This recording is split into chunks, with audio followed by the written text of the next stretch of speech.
ગીર સોમનાથના ઉના તાલુકાના ખાપટ ગામે પ્લોટ ફાળવણીના વિવાદે જોર પકડ્યું છે, જેના વિરોધમાં આજે 100થી વધુ અનુસૂચિત જાતિના મહિલા પુરુષોએ પ્રાંત કચેરી ખાતે પ્રતીક ઉપવાસ કર્યા હતા. ગ્રામ પંચાયત દ્વારા ફાળવવામાં આવેલા પ્લોટ નીચાણવાળા, પાણી ભરાતા અને સ્મશાનની નજીક હોવાનો આક્ષેપ કરી ગ્રામજનોએ આ જગ્યાને અયોગ્ય ગણાવી હતી. અગાઉ આવેદન આપ્યા બાદ પણ નિરાકરણ ન આવતા આજે લોકોએ આંદોલનનું શસ્ત્ર ઉગામ્યું હતું. ઘટનાની ગંભીરતા જોઈ પ્રાંત અધિકારીએ જાતે સ્થળ મુલાકાત લીધી હતી અને ફાળવાયેલી જગ્યા ખરેખર અયોગ્ય હોવાનું સ્વીકારી સ્થળ ફેરબદલીની જરૂરિયાત જણાવી હતી. આ મામલે ટીડીઓ અને તલાટી મંત્રી સાથે મહત્વની બેઠક યોજાઈ હતી. જોકે અંતિમ નિર્ણય હજી બાકી છે. હાલ પૂરતું તંત્રની ખાતરી બાદ ગ્રામજનોમાં ન્યાયની આશા જાગી છે. મધુબેન માંડણભાઈ જાદવ, ખાપર. અમારી માંગણી તે જ છે કે રાતડને રસ્તે રોડ છે એની બાજુમાં અમારે પ્લોટિંગ જોઈએ, એની જે કાંઈ રોડની જગ્યા થાય કાઢીને એ ત્યાંથી અમને પ્લોટો માપી આપે. સમસાણનું તો અમારા બાપ દાદાના કેટલી પેઢીથી ત્યાં અમે માણસોને દફનાવી, અમારા નાના મોટા ગઢિયા ને એ અત્યારે જીસીબી હાંકીને એના હાડકા બારા કાઢી નાખ્યા ને કોઈ ધ્યાન દેતું નથી ગામના ભાઈઓ આગળ. હા, અમારા પ્લોટિંગ સાથે પૂરો ન્યાય છે. અમને પાણીના ડૂબમાં પ્લોટ અમને માપી આપ્યા. એમાં અમે કઈ રીતે રહી કે નાના માણસો મજૂરી કરી. અમને 10-8 જણાને મળ્યા ને બાકીના પાળે પાણીના ડૂબમાં અમને પ્લોટ આપ્યા. અમને મંજૂર નથી અને ગામમાં અત્યાચારનો અન્યાય છે.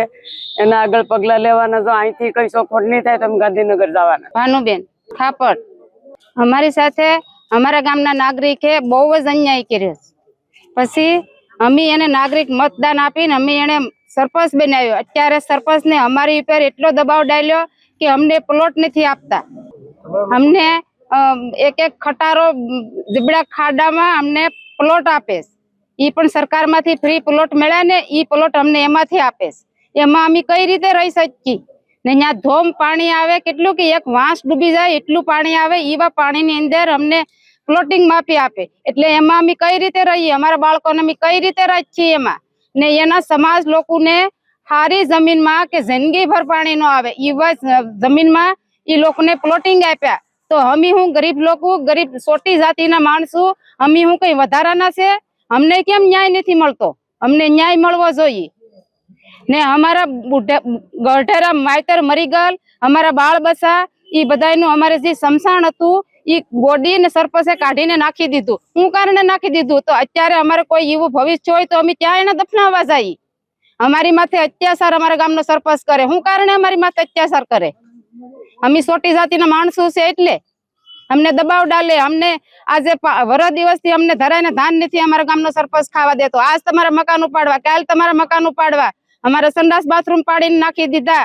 માણાના ઢાળિયા માલ ઢોર બાંધવાના પાડીને નાખી દીધા. કીક નુકસાન અમારા ગામની અંદર કર્યું. કોઈ એને શું કોઈ કેનાર નથી? સરકાર માણસો એને કોઈ કઈ નથી શકતા. અમને ગરીબ માણસોને હું કામ હેરાન કરે કે એના ભાઈઓના બંગલા કોઈના બંગલા નથી પાડતો, કઈ નથી કરતો. અમને ગરીબ લોકોને હેરાન શા માટે કરે છે? એને હું અમારી પડખેથી લેવું તે અમને એટલો હેરાન કરે. આવી રીતે અમારી માંગ એ છે કે અમને સારી જમીનમાં અમને પ્લોટિંગ માપી આપે. અમે એમાં રહી શકીએ, અમારા બાળકો રહી શકે એમાં. અમારી માંગ એ છે. મારું નામ પાલા મૂળા, ગામ ખાપટ, અટક સોસા. અને અમને પ્લોટનો અન્યાય થયો એટલે અમે અહીંયા આવ્યા છે બધા.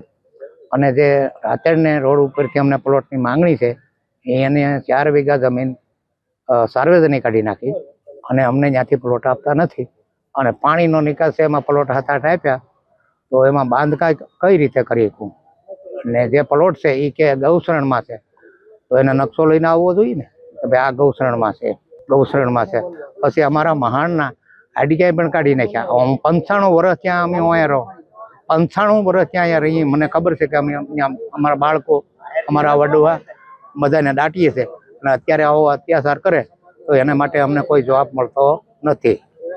એ અમારું કહેવાનું છે. અને અમારા 3 હક છે. અમને પ્લોટ આપે, અમારે સાર્વજનિક પ્લોટ આપે અને અમને બધાને પ્લોટ ફાળવી દે. એ અમારી વિનંતીથી કહેવાની. અમે 2-3 વખત આવ્યા, અમને કોઈ જવાબ મળ્યો નથી.